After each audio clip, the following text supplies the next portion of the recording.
ഈശോ മിശിഹായ്ക്ക് സ്തുതിയായിരിക്കട്ടെ. സങ്കീർത്തന പുസ്തകം 1-ാം അധ്യായം 1 മുതൽ വാക്യം.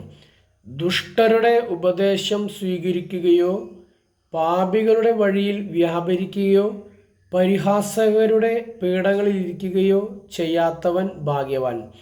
അവൻ്റെ ആനന്ദം കർത്താവിൻ്റെ നിയമത്തിലാണ്. രാവും പകലും അവൻ അതിനെക്കുറിച്ച് ധ്യാനിക്കുന്നു. നീർച്ചാലിനരികെ നട്ടതും യഥാകാലം ഫലം തരുന്നതും ഇല കൊഴിയാത്തതുമായ വൃക്ഷം പോലെയാണ് അവൻ. അവൻ്റെ പ്രവൃത്തികൾ സഫലമാകുന്നു. ദുഷ്ടർ ഇങ്ങനെയല്ല. കാറ്റ് പറത്തുന്ന പതിരുപോലെയാണ് അവർ. ദുഷ്ടർക്കു ന്യായവിധിയെ നേരിടാൻ കഴിയുകയില്ല.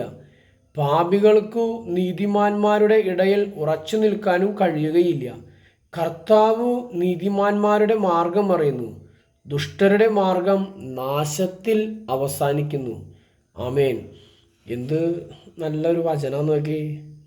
രാവും പകലും ദൈവവചനത്തെ ധ്യാനിക്കണം.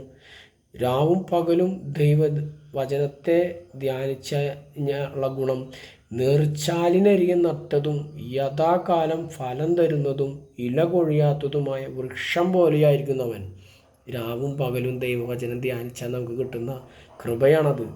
ദൈവത്തിൻ്റെ വലിയ അനുഗ്രഹമാണത്. ദൈവം നമ്മോട് കൂടെ ഉണ്ടായിരിക്കട്ടെ. ആമേൻ.